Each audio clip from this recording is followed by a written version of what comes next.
Hello, thank you all for joining us. I hope you all enjoy my little avatar as well. I'm Andrea Thompson with the Film Girl Film Festival, and I'm here with the ladies from our Milwaukee and Wisconsin Shorts block. So thank you all for joining me. Okay, first I wanna just go around and have you all say your names and which films you direct. Erica, why don't we start with you? Sure thing. My name is Erica Kirkstein-Zastro, and I directed Save All Who Dare. And Amber? My name's Amber Rose McNeil, and I directed Andrew Ginger Likes Dogs. And Jojen, forgive me if I butchered the pronunciation of your name. No, that was perfect. Oh, wow. I'm Jojen von Winkle, and I directed The Destruction Project. And last but by no means least, I'm Gabriela Cisneros, and I directed Painting in Mirrors. once again, thank you. And all of you, I love this because you all made a very interesting variety of films. And as you know, I'm a journalist, and so why don't we start with Amber, who made the most violent film, I believe. Andrew Ginger Likes Dogs. Why did you decide to explore this kind of violence in a route that's not normally explored between two men? Right. Well, my work generally tends to center around violence in some way, like analyzing the way that we consume violence in media and in film. And I've done some appropriated media pieces that look more take more of a focus on the audience. But I wanted to make a horror movie, and I didn't see why the default should be a heterosexual couple. I think that's really outdated. I also make a point of not killing women in my films. If I have appropriated media that I'm using, that's a little bit different because I'm taking from existing media. But when it's something that I'm creating, I've made the conscious choice that I don't want to kill women in my films because I think we have That's a problem. Nice change. Yeah, I think we have a problem within the horror community where people really enjoy seeing women get murdered. And I mean, I love horror. I'm not saying that that can't happen, but when we have such huge issues with femicide in, in the US, in Australia, in many places around the world, I didn't want to be adding to that. And I thought, what a great way to make a queer horror film where both the characters are queer, they're both played by queer actors. I'm a queer writer director. So I really enjoyed having that much queerness, in the making of the film.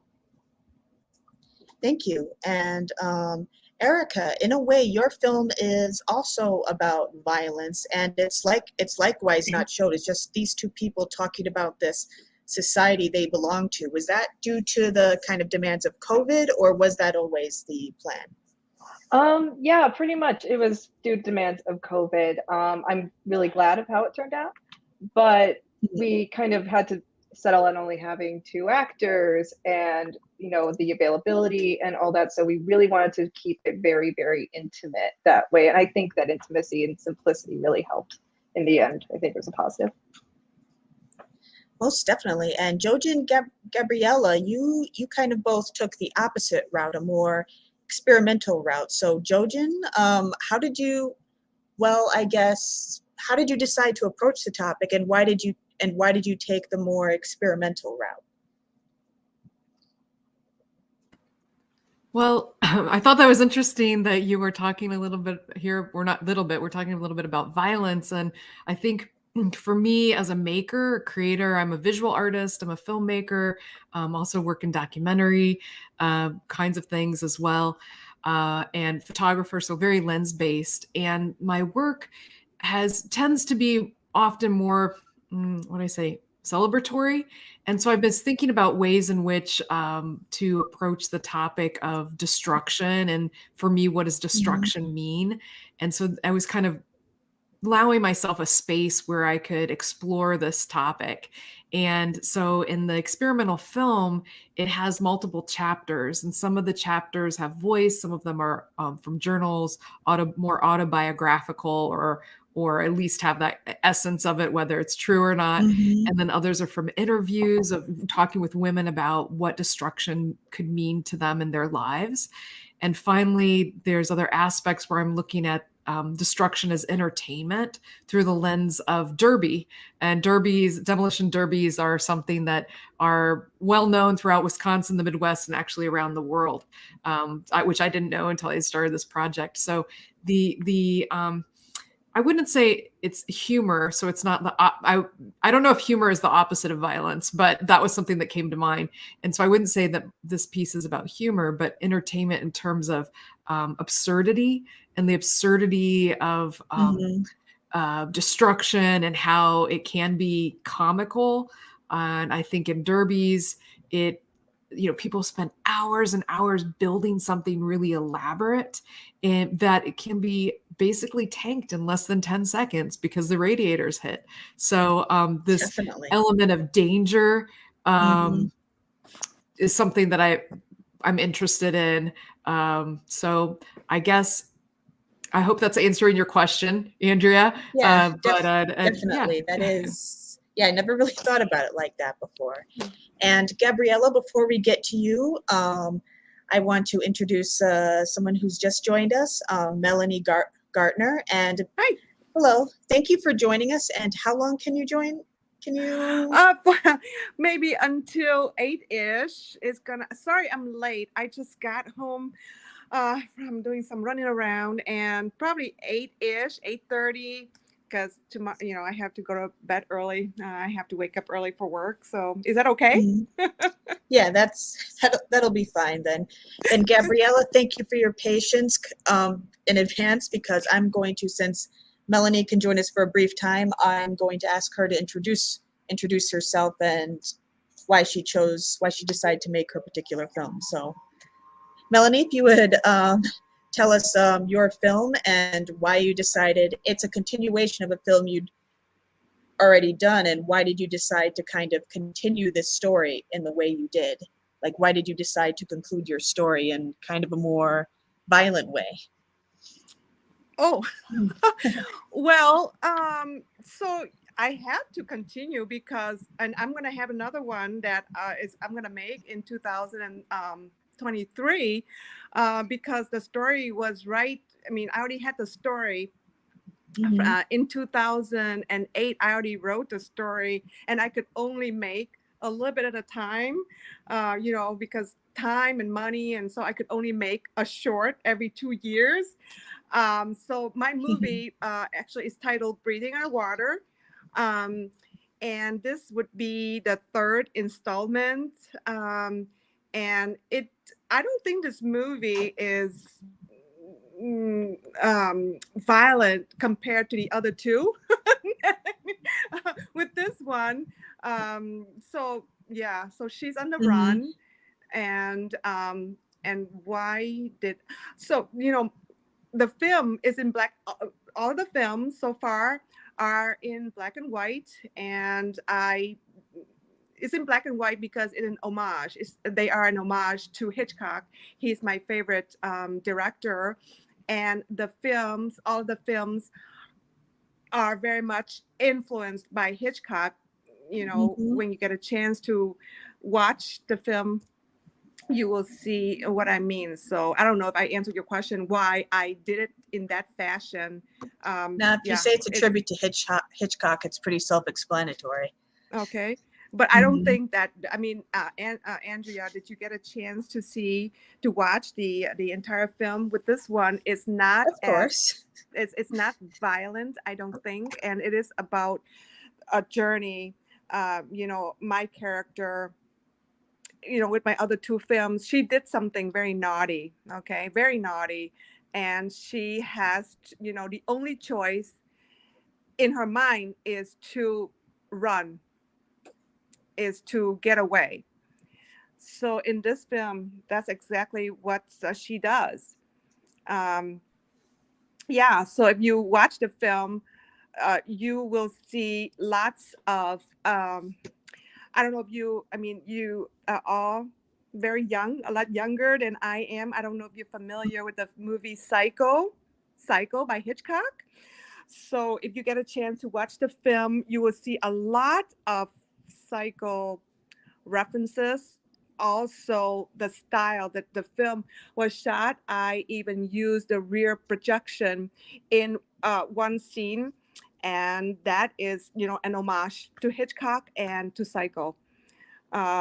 Even in the dialogue, if you pay attention to the dialogue, you will also hear a lot of Psycho references to Psycho. Mhm. Yeah.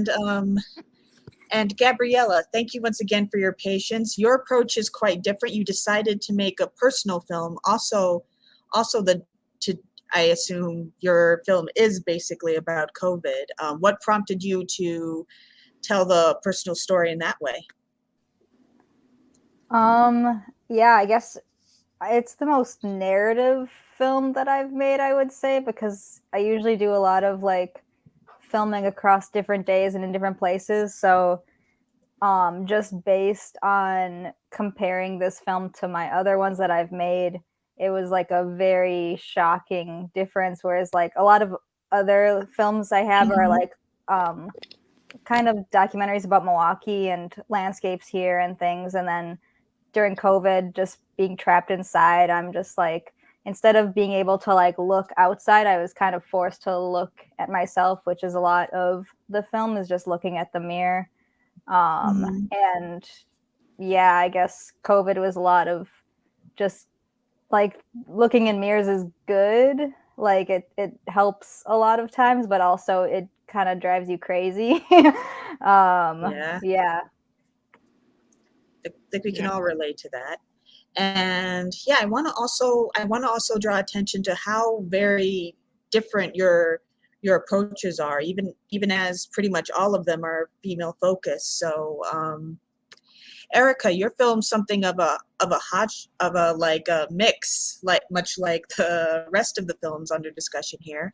What drew you to Save All Who Dare, which is kind of like suspense, drama, and character study? Yeah, I mean, it was really interesting because I tend to be very, I was in theater and then I was in academia and literature with my specialty being Shakespeare. So I'm very literary word talky focused. And with kind of the lack of freedom of movement, as Gabriella was saying, with isolation and COVID, kind of narrowing that focus down and bringing it back down to words, and then what is happening in the language around this kind of contained within this kind of vague, intense crisis that's happening outside of them. But I wanted the focus to be right here with that. If that answers your question, I believe. Yeah, I believe it does. Yes, and Jojin, you're the more like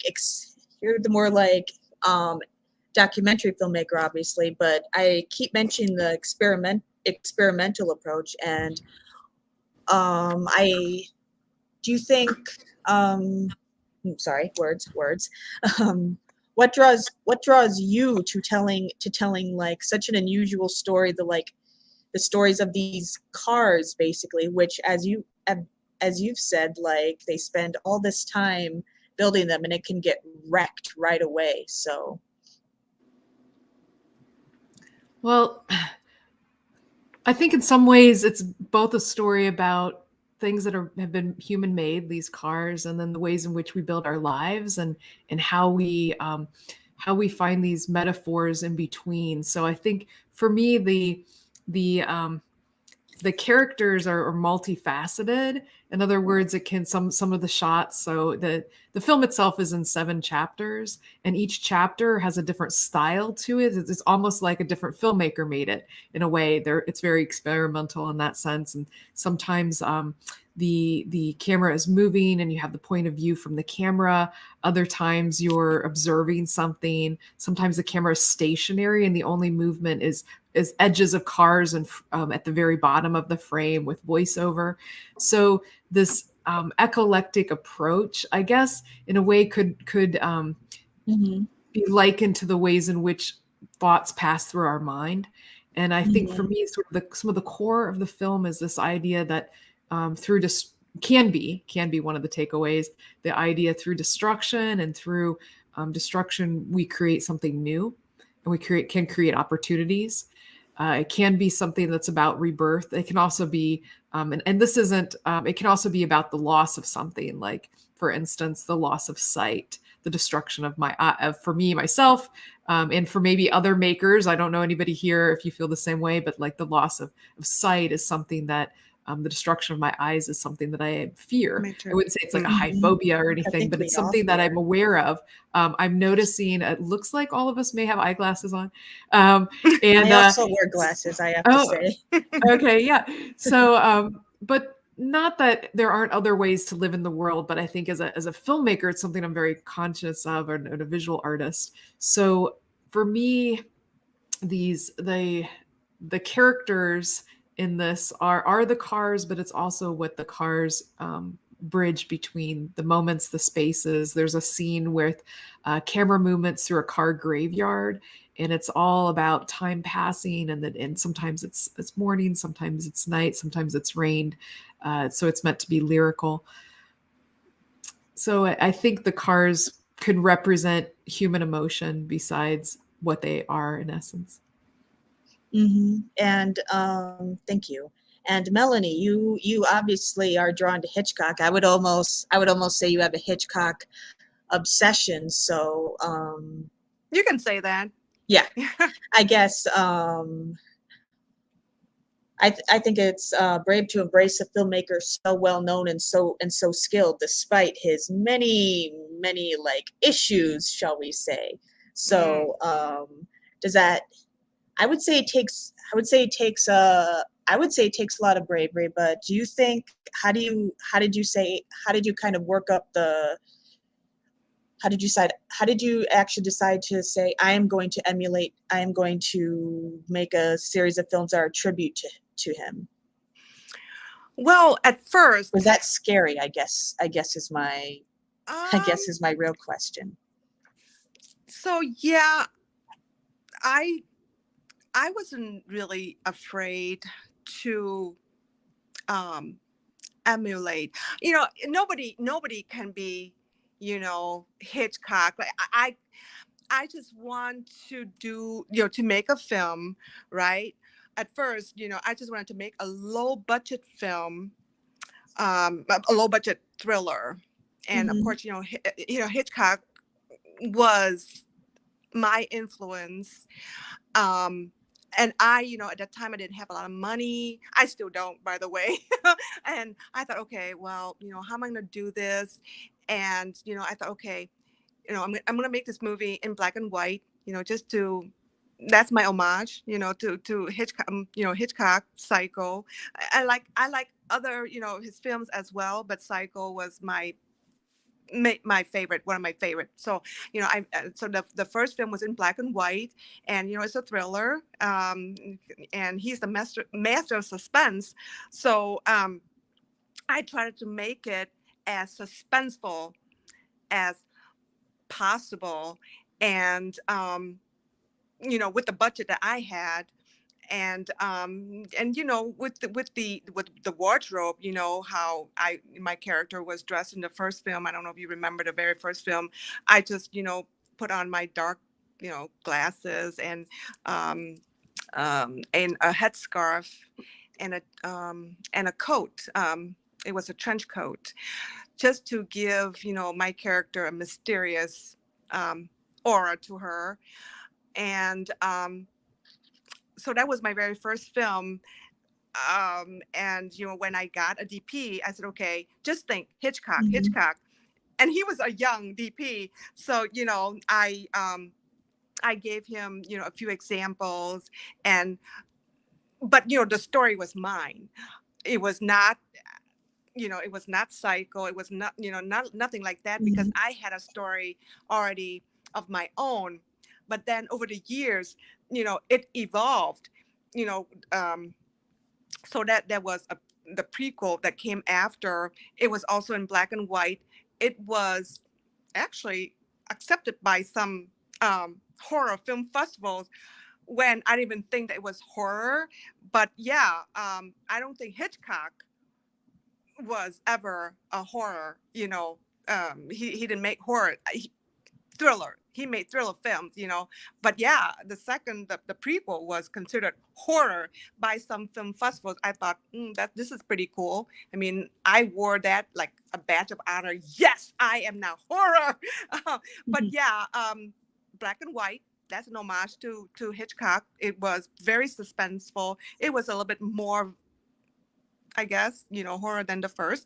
And then with the third one, that was more, you can see a lot of psycho influence, and that sort of evolved. And that was due to a lot of people approaching me with what they had to offer.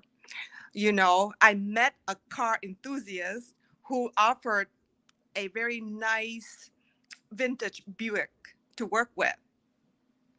And so I thought, ooh, so then now my character will have to get away. So what to do? And then there's this Buick that, that was offered to me, to work with. That's how I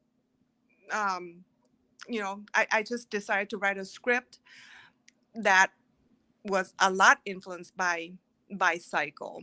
So it was not something that I thought of back in 2008. Okay, I'm gonna make a movie that has, that will have a lot of, Psycho influence. Nothing like that. It just evolved really over the years.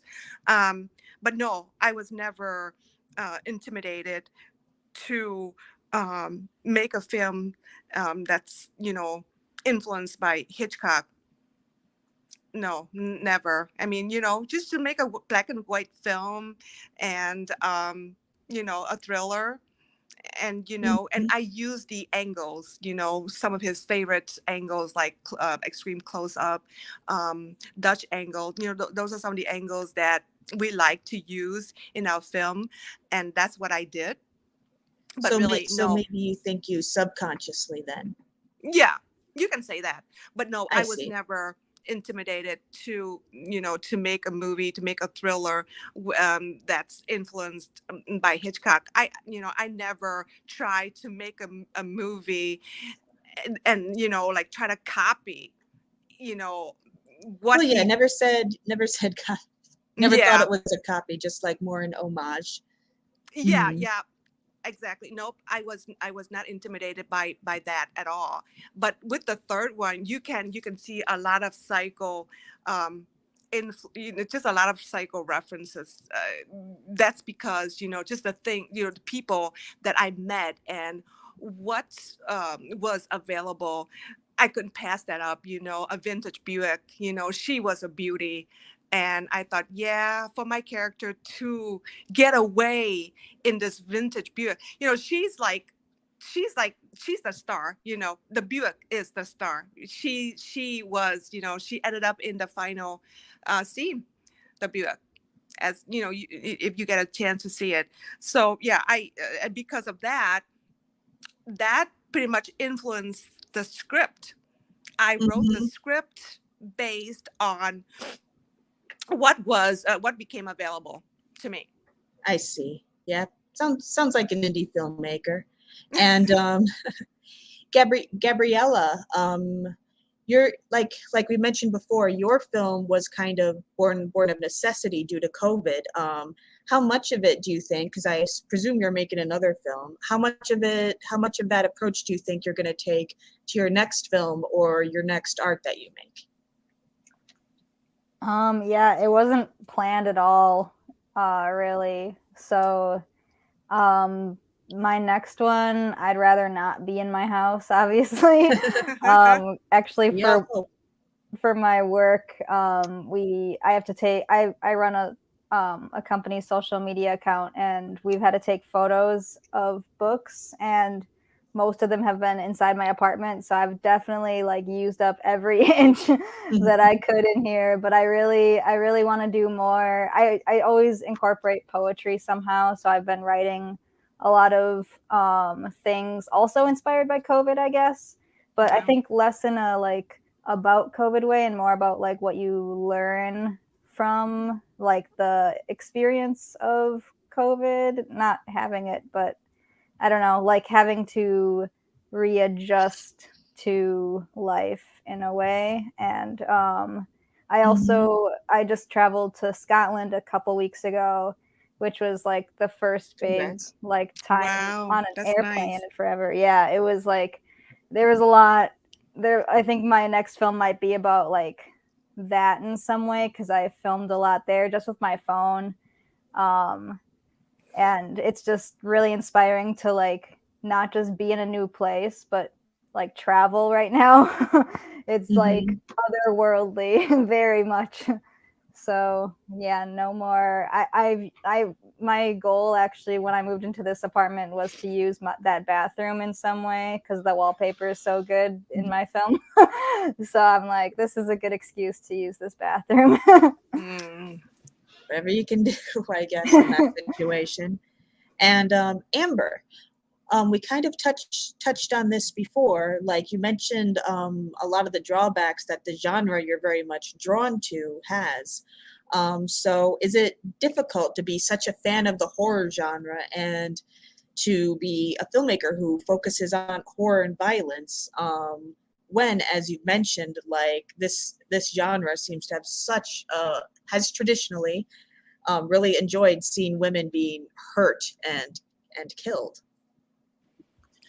Yeah, so I mean, it can be a little bit difficult. I think when I was younger, I just kind of accepted this is just the way that it is. And I felt from a fairly young age a connection to the female victims, as opposed to being like, oh yeah, I want her to die, which a lot of cis het men seem to be more on that track. Not all, but definitely. So I think the way that I connected with the women in horror was different. And as I got older, like feminist revenge, rape revenge films started to kind of like, I mean, they didn't start in the 80s and 90s. Obviously, they started earlier than that. But that subgenre started to get more popular, which is problematic in certain ways. But it was seeing like this strength of women and like making this from out of like horrible trauma, and like seeing women as the killers instead of just the victims. And they're like, you know, I think when you grow up watching a lot of like 80s slasher films, you kind of are a little bit fond of them because like that was part of your childhood and your formative years, but you're able to look at them with a different lens as you grow older and realize the areas where they're problematic, and the problematic tropes and all that kind of stuff. But yeah, I think horror is definitely kind of taking a lot of different twists and turns. You've got like really prestige horror like Ari Aster's horror. I mean, he's a male filmmaker, but he makes incredibly strong female characters, and his films are not all about killing women. They're about being on these journeys with these women and their families or their partners or whatever's going on in their lives. So there are and there is more queer horror coming out. Sadly, usually not made by queer filmmakers, but you know, it's starting, it's happening. There are changes. Excellent. And Melanie, do you have to leave soon?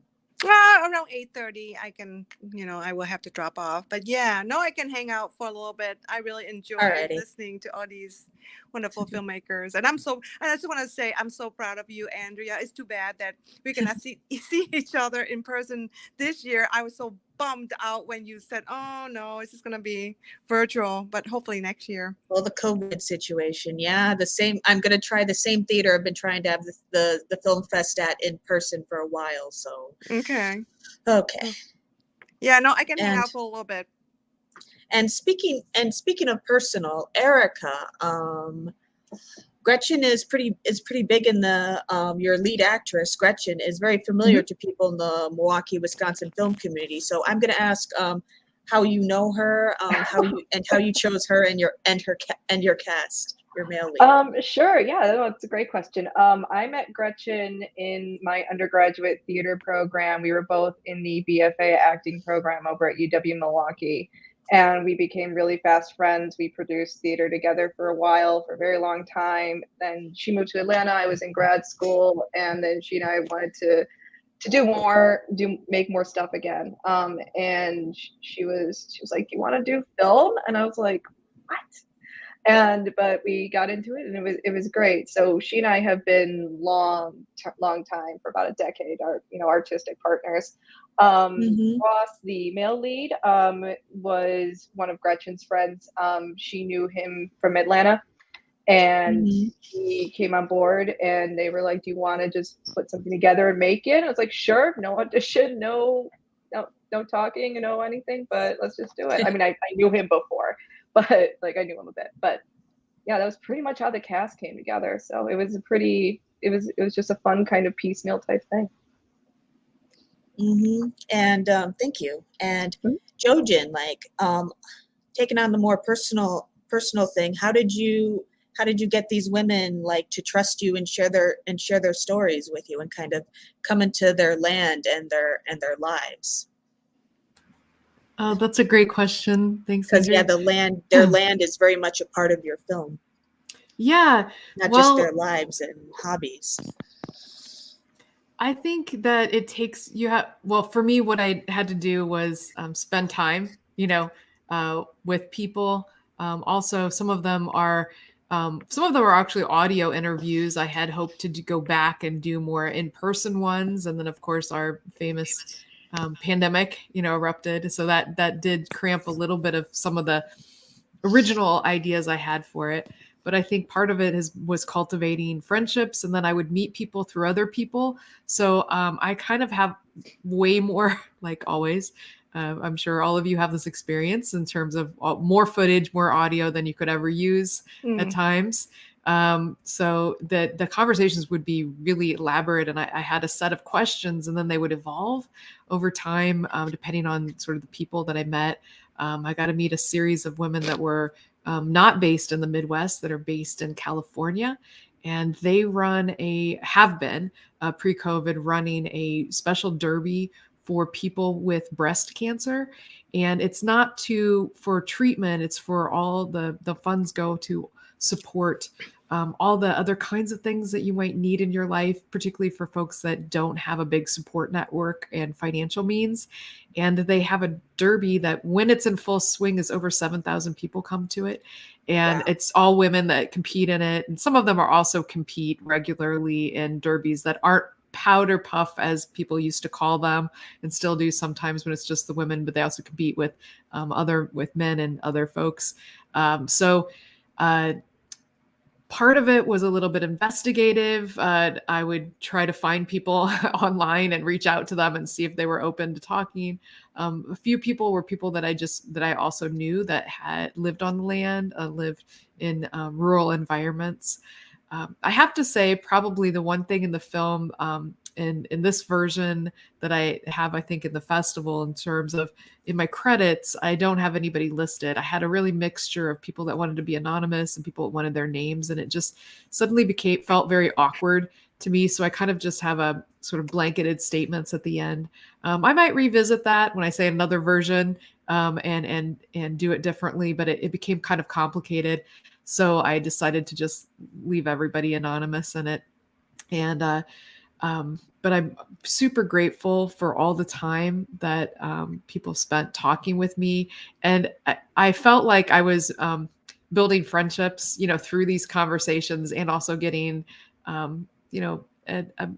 behind the scenes view into why some of the women were involved in derbies, or how the Mhm. landscape and being in rural environments influences the decisions they've made in their lives. And also, I think most importantly, like their philosophies of how they're living, why they're doing what they're doing, and how that relates to ways in which destruction has transformed their lives. And so that was very meaningful. I would say it Mhm. almost, for me, maybe bordered on some spiritualness there. which isn't something we always talk about, but I really feel very grateful. And I guess the final thing I'd say to your question is, for me, that's something really enjoyable. I enjoy asking questions, listening to what people have to say. And then the most important part of that, I think, is being willing to follow up when somebody says something and you get an inkling that maybe you could take the conversation in a different direction than you had intended. And that's when it gets the most interesting. At least that's what I've found. So I'm really grateful that the people I was talking with felt comfortable enough to take that journey with me. And Gabriella, did you have to persuade your partners in the film? At least I'm pretty sure that's your partner, right? And did you have to persuade them to be in it, or were they comfortable? Or I don't think I told him. He didn't know what was going on. We were like watercoloring on the floor, and then I my hair felt so itchy and long because I hadn't gotten a haircut in a while, and I'm just like, I'm just gonna shave this off. So I didn't say anything. I just set up my camera, and I had an idea of what I wanted because the lighting was really good in there, and I didn't want to explain anything. And then at some point I couldn't continue doing it myself because I was just using his beard trimmers, which don't work well. But that was that time in the pandemic where it was impossible to buy hair clippers at Target or anything because they were all sold out. So yeah, I'm just just come over here and help me. And then I think he might have held the camera at some point. I think I might have given him a credit in the caption or something on Vimeo. But it was that's mostly generous. me. Yeah. And Amber, this is how did you find your leads? Because they have some extremely intense scenes together, needless to say, even before they get to the violence. So how did you choose, and how did you choose them? How did you make them comfortable? I guess because I assume you weren't terrorizing them on set. I guess No. I'd like to give you the benefit of the doubt. No, I'm definitely a director's actor. I look after my actors very well. I used to be an actor when I was a kid, so I know what it's like not to be looked after. Not even in a bad way, but just you get much better performances out of actors that you take good care of. So yeah, I mean, I did auditions.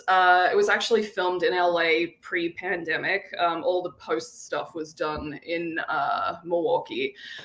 So yeah, I just had auditions. I made sure that I discussed that there was, there wasn't going to be simulated sex, but they would be in bed together and there were going to be intimate moments. I had wanted to cast queer actors because I thought that, I really don't love it so much when there are straight men playing gay men. So that was really important. And I happened to find, a number of queer men had come to audition for the part. But, and they were all great during the audition. But something that I look at other than performance is, am I going to be able to work well with this actor? Are we going to have a good and open communication? Are they going to trust me? Particularly when there are intimate scenes, particularly when there are violent scenes, or, when somebody's saran wrapped to a chair, are they going to trust me during those scenes? Watch the movie for more details. I want to watch your film. But yeah, so these things are really important to me. And obviously with a small crew, I don't have an intimacy coordinator, that's me. I don't have a stunt coordinator, that's me. So making sure that I have a really good plan and really good communication with the actors as well as my other crew, in case something goes wrong, having all these plans in place so that if we need to clear the room quickly, if we need to evacuate for some reason when somebody's essentially tied to a chair, that we have just things that seem very basic, but I've been on a lot of shoots where safety is overlooked. So kind of working on the safety and working on having building rapport and a good trusting relationship with my actors is really the most important thing. I think that's when you get the most authentic and deep performances. Thank you. And Melanie, you mostly play opposite yourself in this. So I guess my question is, how do you judge your own performance like fairly? Because like I think if I were directing myself, I'd either judge myself so harshly, or maybe I'd extend myself too much credit. So I guess my question is, how do you be fair to yourself when you're on screen like that? Okay, to tell you the truth, every time I watch myself on screen, I cringe. I do. But I do have a very good crew, and when I get feedback from them. I get feedback, whenever I perform, I ask them, okay, because when I'm in front of the camera, other folks like the DP especially,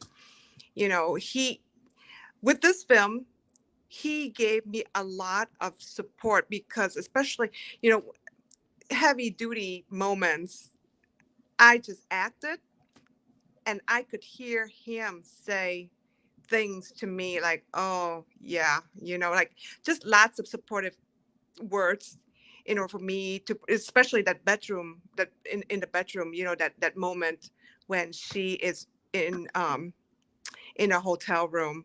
That was a very heavy duty moment for me, and the DP and the rest of the crew, they were very, very important. They were so supportive that they helped me through these difficult moments, difficult scenes. So, but when it comes to watching myself, it's always a very difficult thing. I judge myself very harshly. I'm very hard on myself. I'm very hard on my films. So yeah, I don't know if I answered your question. It's very difficult for me when I watch my films. Although when I go to film festivals, I have my friends with me, and I'm there. When my films get screened, I usually don't look. I really don't watch. I just kind of like look the other way, and but I don't, I don't tell my friends that I don't watch. But it's very difficult for me to watch myself on screen. Does it make sense? Like, yeah, I judge myself Of very course. harshly. It's never enough, and I always see the flaws. We're all crazy artists, and we're women. It makes sense. Yeah, but it's the people it's the crew. They help me. They say, hey, I like that. I like that performance. And I'm like, okay, are you sure? Okay. But then when I look at all the takes, it's like, oh, okay. I am, and I'm trying hard to get over, to be overly I criticize myself constantly. I criticize my films constantly, and I just hope what I do, what I make will, other people like what I do. But when I watch my films, I see all the flaws, although, maybe other people don't, but I see the flaws. Yeah. Yeah, So I can see that. Well, you know what I mean. Not the flaws, but the prospects. And Erica, speaking of crazy things in your mind, to make a rather ill joke, we all Sure.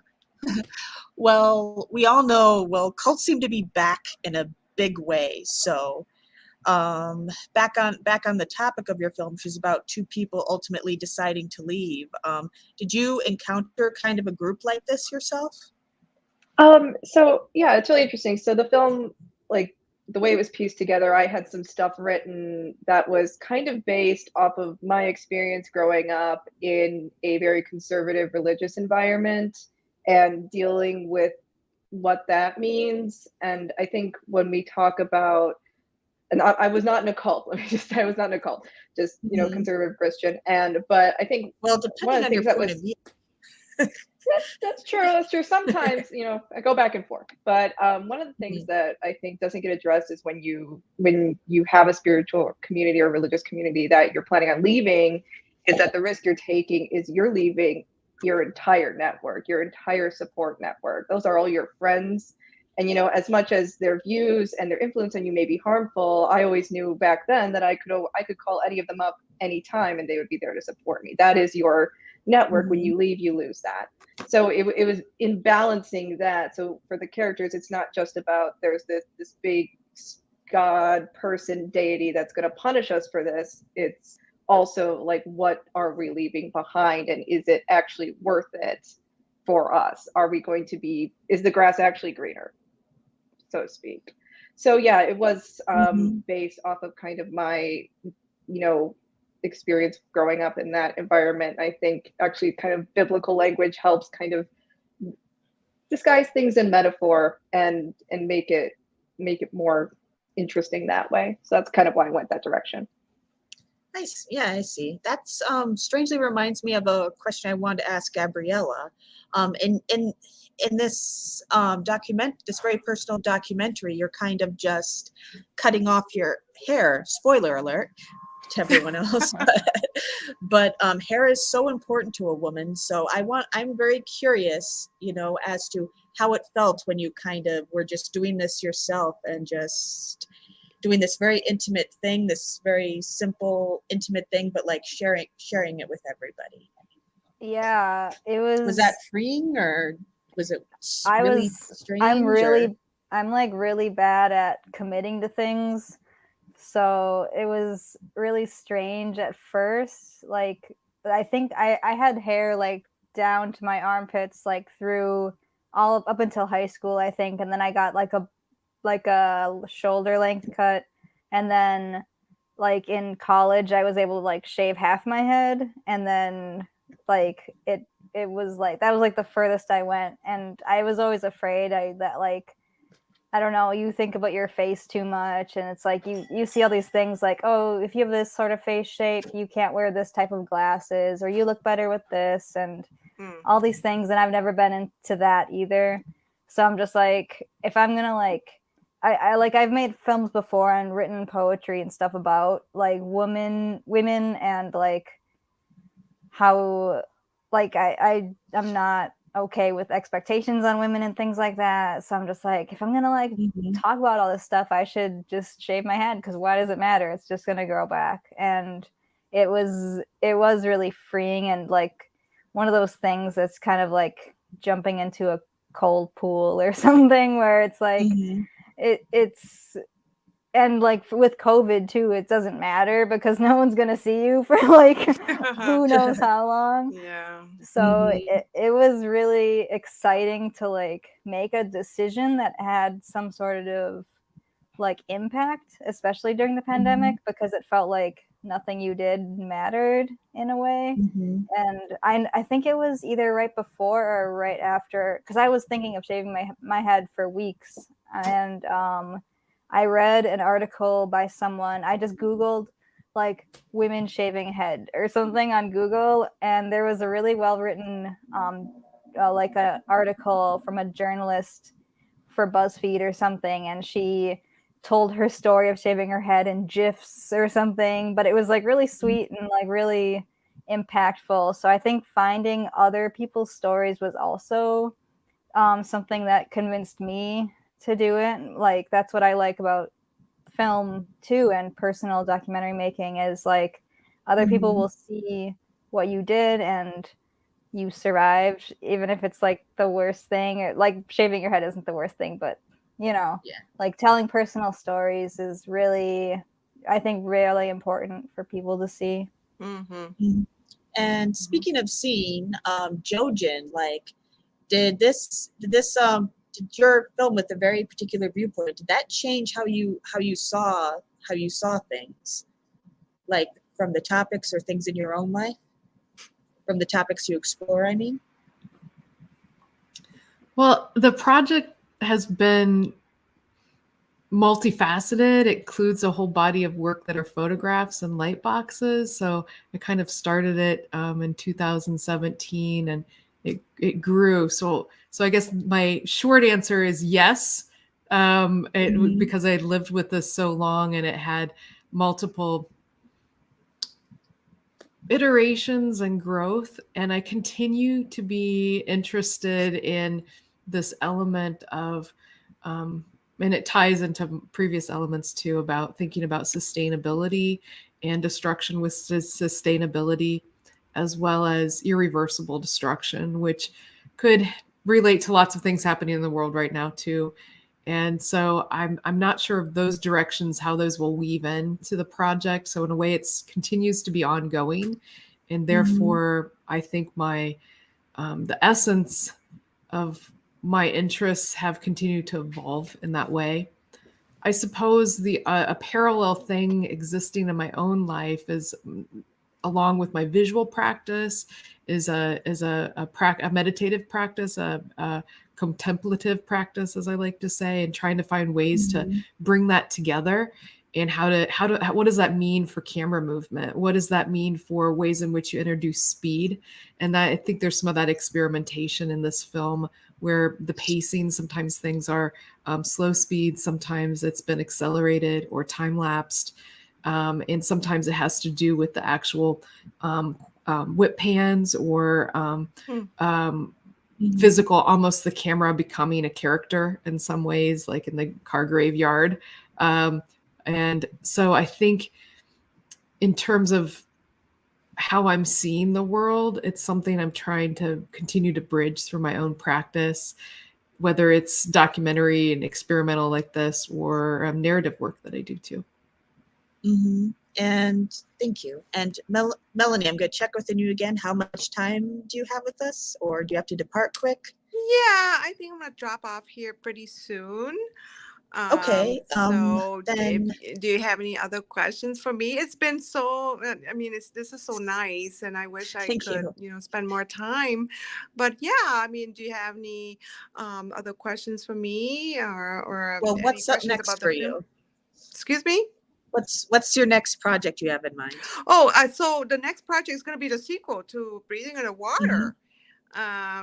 Well, that'll be interesting. We plan to film in 2023, and I'm working on the script right now. So yeah, I mean, I'm already getting busy getting everything lined up. And it's going to be, if you think that my other films were horror, well, this one I think is going to be one of the most horror-ish. I think. Yeah, so that's what I'm working on, and hopefully, I will get to see you, the next time in person. Well, you were supposed to kind of see me now, but well, you're not moving. I just see a picture of you, Andrea. You're my not moving. I camera's see not, other ladies moving, but it's just a picture of you. Well, it's just my avatar. My camera's not functioning, so. and I was nervous because I cannot use my laptop. I'm using my phone. So I don't know. I mean, sorry if you guys cannot see me very well, and messages are coming. I'm actually helping produce a film as well, so I have people messaging me right now. Same. Well, thank you, Melanie. Thank and you have a so great much. rest of your night.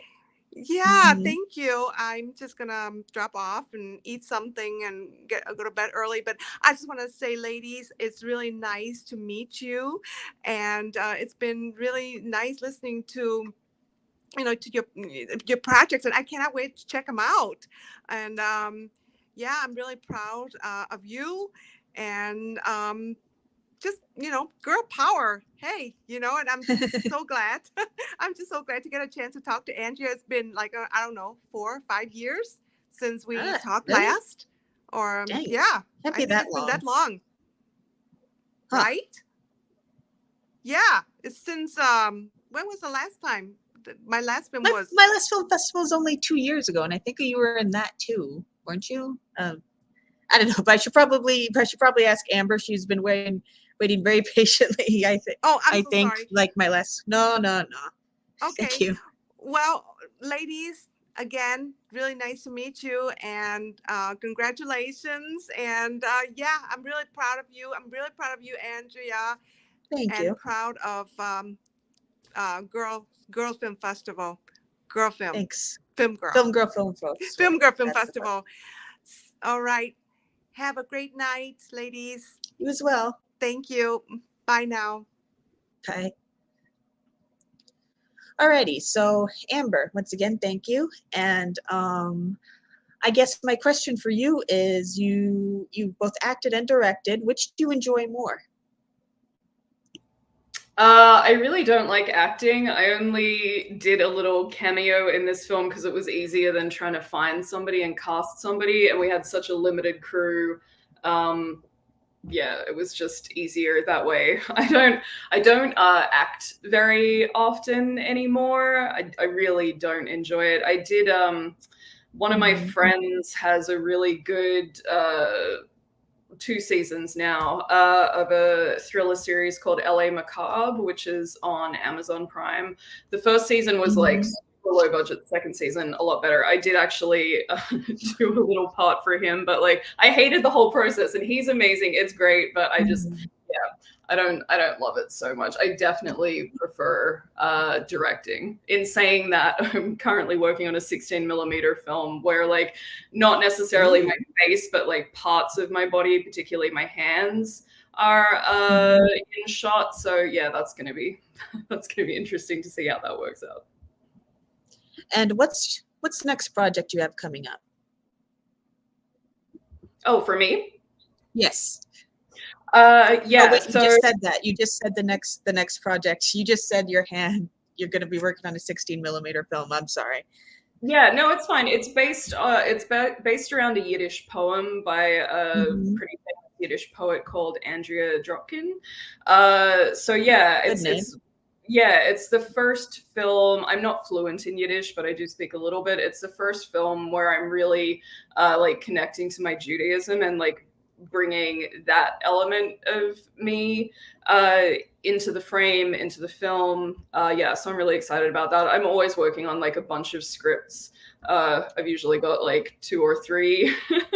But yeah, because of COVID, it's just been a lot harder to film stuff. So Yeah, 16 definitely. 16mm where I'm not like, it's just me is a lot easier. And Erica, what have you got up next? Right now, we're in post-production for a film called I Hope You're Happy, some more intense character drama that we did much more straightforward, much more realism. So that was a fun change. It was really fun. A little, speaking of biblical, a little Old Testament, because there was a blizzard when we were filming on accident somehow, some way. So that was fun. But and then after that is all done. I mean, I'm really tempted to just tackle Shakespeare and see what happens, because man, Nice. that's kind of my wheelhouse. So yeah, that's what I got. And Jojen, next project? Well, kind of like Amber, I'm always working, and maybe all of you too, multiple things. So right now I have a script called Tanked. It's a short, it's about 30 pages, and it's been getting into a lot of festivals, and I would like to produce it. It's about a guy, Brian. I know I'm at Film Girls Film Festival, but he's torn in between his 2 women that he loves the most, his wife and also his sister, and the antics. It's a dramedy, and the antics that he gets into wanting to have a family, trying to meet the needs of his fashion designer wife and his sister who's struggling with some major health issues. That all happens in span of 3 days, and his nephew who's obsessed with tanks. So it's something that I really would like to produce. So hopefully soon that would be happening. But right now I'm just enjoying the glow of the script getting into a bunch of festivals around the world. So that's been great. And in terms of also production wise, I've been working on a series of shorts that are experimental, and they have to do with mirrored images. And I have some work up right now at the college I teach at Carthage College, and Kenosha, Wisconsin. And so I've started working with curved screens and playing in After Effects. So that's been where I see the rest of my work. So this series is called Karuna Meditations, and it has to do with looking at everyday moments and then creating these sort of dreamlike landscapes that are unreal because they have a Rorschach effect to them. Nice. Interesting. And last, but once again, never least, Gabriella. I just remembered I filmed an interview with my dad a little while ago that I want to cut up and make something interesting out of, but I'm also editing. I'm primarily an editor. I like getting footage from other people and not having to be the one to like make it. But I'll be editing a short documentary for a local director. It's about the Black Strings Triage Ensemble, which is a group of Black and brown musicians who play at like crime scenes at night in the summer in Milwaukee, Fridays and Saturdays. Yeah, it's really interesting. We have a ton of footage, so that's taking up most of my time. Nice. That also sounds cool. All these projects sound cool, and our hour is up. So yeah, it's exactly pretty much 1 hour now. So I want to thank you all for joining me. Thank you for being a part of the film festival, and hope I see a lot of you ladies at our opening night party tomorrow night. And I am applying pressure. Make it there. Yes, but seriously, whoever can go, hope I see you there. And once again, thank you. Thanks for Thank having you, me. Andrea. Thanks for having us. Thank you. Thank you. Have a good night. You too. Good night. Good night. Night.